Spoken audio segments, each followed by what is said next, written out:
Livro de 2 Samuel, capítulos 1 e 2. Depois da morte de Saul, Davi retornou de sua vitória sobre os amalequitas e passou 2 dias em Ziclag. No 3º dia apareceu um homem do exército de Saul. Ele havia rasgado as roupas e colocado terra sobre a cabeça. Ao chegar, curvou-se diante de Davi com o rosto no chão. "De onde você vem?" perguntou Davi. O homem respondeu: "Escapei do acampamento israelita." "O que aconteceu?" disse Davi. "Conte-me como foi a batalha." "Todo nosso exército fugiu do conflito", disse o homem. "Muitos morreram, e Saul e seu filho Jonatas também estão mortos." "Como você sabe que Saul e Jonatas estão mortos?" perguntou Davi. O homem respondeu: "Aconteceu de eu chegar ao monte Gilboa e ver Saul apoiado em sua lança, enquanto carros de guerra e cavaleiros inimigos se aproximavam dele. Quando ele se virou e me viu, gritou para que eu me aproximasse dele. 'Aqui estou, Senhor,' eu lhe disse. Ele perguntou: 'Quem é você?' Eu respondi: 'Sou Amalequita.' Então ele me suplicou: 'Venha cá e mate-me, pois a dor é terrível e quero morrer.' Então o matei, pois sabia que ele não sobreviveria. Em seguida tomei sua coroa e seu bracelete e os trouxe para cá para o meu senhor." Quando ouviram a notícia, Davi e seus homens rasgaram as vestes. Lamentaram, choraram e jejuaram o dia todo por Saul e seu filho Jonatas, pelo exército do Senhor e pela nação de Israel, pois naquele dia muitos haviam morrido pela espada. Depois Davi disse ao jovem que havia trazido a notícia: "De onde você é?" Ele respondeu: "Sou filho de um estrangeiro, um amalequita que vive em sua terra." Davi perguntou: "Como você não teve medo de matar o ungido do Senhor?" Então Davi chamou um dos seus soldados e lhe ordenou: "Mate-o." O soldado feriu o amalequita com sua espada e o matou. Davi disse: "Você condenou a si mesmo ao confessar que matou o ungido do Senhor." Davi entoou uma canção fúnebre para Saul e Jonatas e ordenou que fosse ensinada ao povo de Judá. Ela é conhecida como Cântico do Arco e está registrada no livro de Jazar. "Seu esplendor, ó Israel, está morto sobre os montes. Como caíram os valentes! Não contem essa notícia em Gate, não a proclamem nas ruas de Ascalon, para que não se alegrem as filhas dos filisteus, para que as filhas dos incircuncisos não festejem em um triunfo. Ó montes de Gilboa, que não haja orvalho nem chuva sobre vocês, nem campos férteis que produzam ofertas de cereais, pois ali foram profanados os escudos de valentes. O escudo de Saul não será mais ungido com óleo, o arco de Jonatas não recuava e a espada de Saul era invencível. Derramaram o sangue dos seus inimigos e atravessaram o corpo de guerreiros. Quão amados e estimados eram Saul e Jonatas. Estiveram juntos na vida e na morte. Eram mais velozes que as águias, mais fortes que os leões. Ó filhas de Israel, chorem por Saul, pois ele as vestia com finos trajes vermelhos, com roupas adornadas de ouro. Como caíram os valentes na batalha! Jonatas está morto sobre os montes. Como choro por você, meu irmão Jonatas! Quanto eu estimava! Seu amor por mim era precioso, mais que o amor das mulheres. Como caíram os valentes! Estão mortos, despojados de suas armas." Depois disso, Davi perguntou ao Senhor: "Devo voltar para alguma das cidades de Judá?" "Sim", respondeu o Senhor. Então Davi perguntou: "Para que cidade devo ir?" "Para Hebrom", disse o Senhor. Então Davi partiu com suas 2 esposas, Ainoã de Jezreel e Abigail, a viúva de Nabal, do Carmelo, e também com os homens que o acompanhavam e suas famílias. Eles se estabeleceram nos povoados vizinhos a Hebrom. Então vieram os homens de Judá e ungiram Davi, rei do povo de Judá. Quando Davi soube que os moradores de Jabes de Gileade haviam sepultado Saul, enviou-lhes a seguinte mensagem: "Que o Senhor os abençoe por terem sido tão fiéis a Saul, seu senhor, e lhe terem dado um sepultamento digno. Que em troca o Senhor seja fiel a vocês e os recompense com sua bondade. E eu também os recompensarei pelo que fizeram. Agora que Saul está morto, peço que continuem a ser fortes e corajosos, e saibam que o povo de Judá me ungiu para ser seu novo rei." Contudo, Abner, filho de Ner, comandante do exército de Saul, já havia levado Isbosete, filho de Saul, para Manaim. Ali proclamou Isbosete rei de Gileade, Jezreel, Efraim, Benjamim e sobre a terra dos Assuritas e todo o restante de Israel.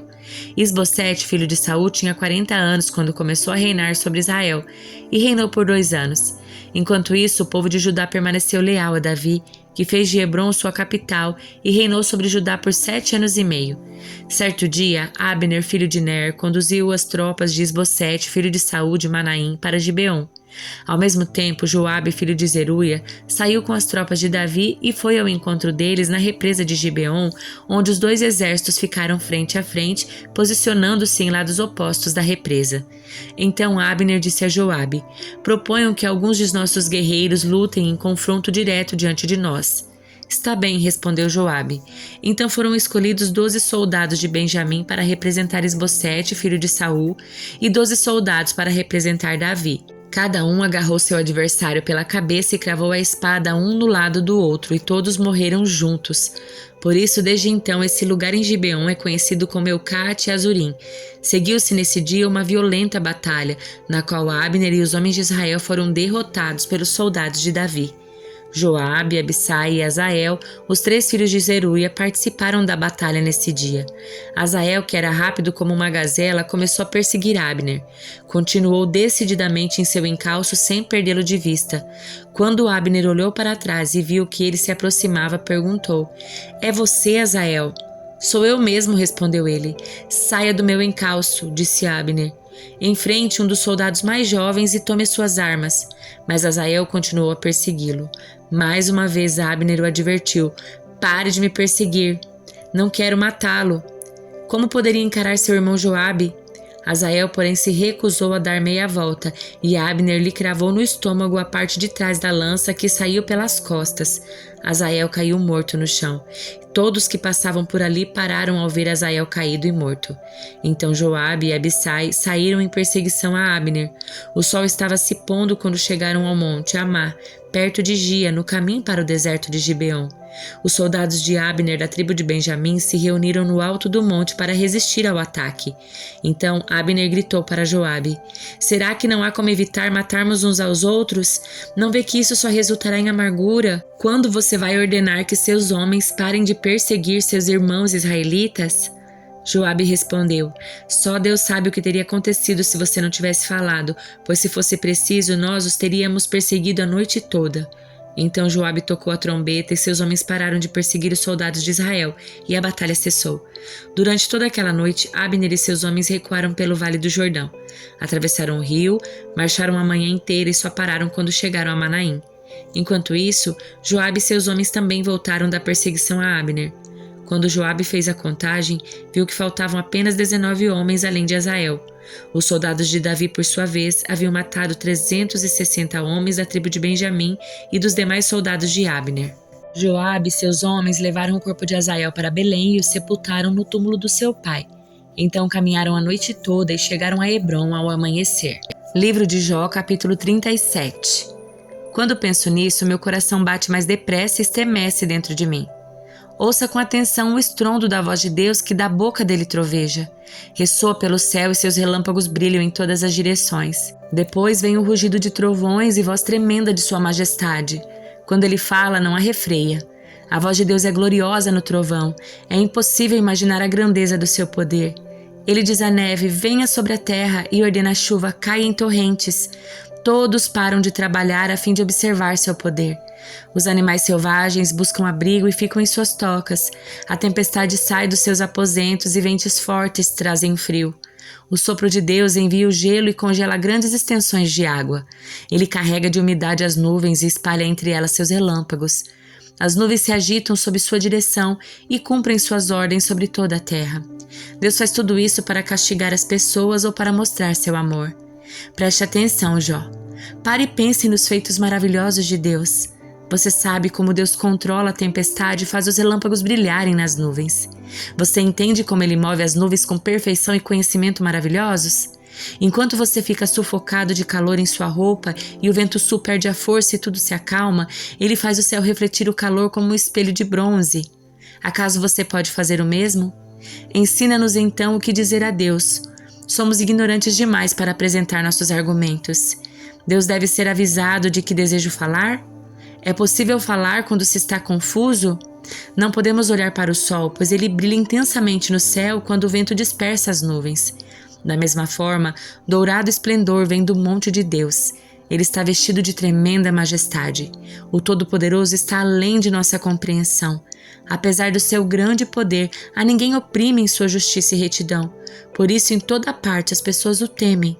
Todos os sábios lhe mostram devoção. Primeira carta aos Coríntios, capítulo 3. Irmãos, quando estive com vocês, não pude lhes falar como pessoas espirituais, mas como se pertencesse a esse mundo ou fossem criancinhas em Cristo. Tive de alimentá-los com leite e não com alimento sólido, pois não estavam aptos para recebê-lo. E ainda não estão, porque ainda são controlados por sua natureza humana. Têm ciúme uns dos outros, discutem e brigam entre si. Acaso isso não mostra que são controladores por sua natureza humana e que vivem como pessoas do mundo? Quando um de vocês diz, eu sigo Paulo, e outro diz, eu sigo Apolo, não estão agindo exatamente como as pessoas do mundo? Afinal, quem é Paulo? Quem é Apolo? Somos apenas servos de Deus por meio dos quais vocês vieram a crer. Cada um de nós fez o trabalho do qual o Senhor nos encarregou. Eu plantei, Apolo regou, mas quem fez crescer foi Deus. Não importa quem planta ou quem rega, mas sim Deus que faz crescer. Quem planta e quem rega trabalham para o mesmo fim e ambos serão recompensados pelo seu árduo trabalho. Pois nós somos colaboradores de Deus e vocês são lavouras de Deus e edifício de Deus. Pela graça que me foi dada, lancei o alicerce como um construtor competente e agora outros estão construindo sobre ele. Mas quem constrói sobre o alicerce precisa ter muito cuidado, pois ninguém pode lançar outro alicerce além daquele que já foi posto, isto é, Jesus Cristo. Aqueles que constroem sobre esse alicerce podem usar vários materiais: ouro, prata, pedras preciosas, madeira, feno ou palha. No dia do juízo, porém, o fogo revelará que tipo de obra cada construtor realizou e o fogo mostrará se a obra tem algum valor. Se ela sobreviver, o construtor receberá recompensa. Se ela queimar, o construtor sofrerá grande prejuízo, mas será salvo como alguém que é resgatado do meio do fogo. Vocês não entendem que são o templo de Deus e que o Espírito de Deus habita em vocês? Deus destruirá quem destruir o templo, pois o templo de Deus é santo e vocês são esse templo. Que ninguém se engane. Se algum de vocês pensa que é sábio, conforme os padrões dessa era, deve tornar-se louco a fim de ser verdadeiramente sábio. Pois a sabedoria deste mundo é loucura para Deus. Como dizem as Escrituras, ele apanha os sábios na armadilha da própria astúcia deles. E também, o Senhor conhece os pensamentos dos sábios, sabe que nada valem. Portanto, não se orgulhem de seguir líderes humanos, pois tudo lhes pertence. Paulo, Apolo ou Pedro, o mundo, a vida e a morte, o presente e o futuro, tudo é de vocês, e vocês são de Cristo, e Cristo é de Deus.